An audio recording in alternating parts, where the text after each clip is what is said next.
Surat crime બ્રાન્ચની team વિવિધ ગુનાઓ આચરી નાસ્તા ફરતા રીઢાઓને ઝડપી પાડવા મેદાને છે।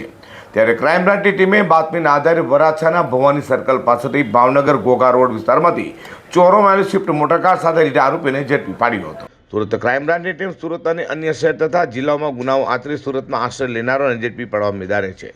ત્યારે ક્રાઇમ બ્રાન્ચની ટીમે બાતમીના આધારે વરાછા ભવાની સર્કલ પાસેથી ભાવનગર ઘોઘા રોડ વિસ્તારમાંથી ચોરાયેલી સ્વિફ્ટ મોટરકાર સાથે રીઢા આરોપી એવા મૂળ અમરેલી હાલ વરાછા લંબે હનુમાન રોડ પરના ગાયત્રીનગર સામે સંતોષીનગર સોસાયટીમાં રહેતા શૈલેષ ઉર્ફે બાલુ હિજી રાદડિયાને ઝડપી પાડ્યો હતો।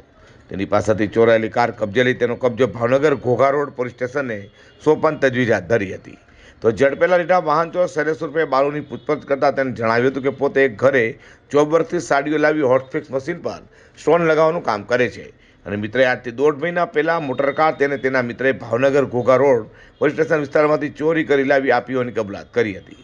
તો ક્રાઇમ બ્રાન્ચની ટીમે ચોરીની કાર સાથે ઝડપેલા રીઢા આરોપી શૈલેષ ઉર્ફે બાલોનો કબજો ભાવનગર ઘોઘા રોડ પોલીસને સોંપવાની તજવીજ હાથ ધરી છે। Bureau report G25 news.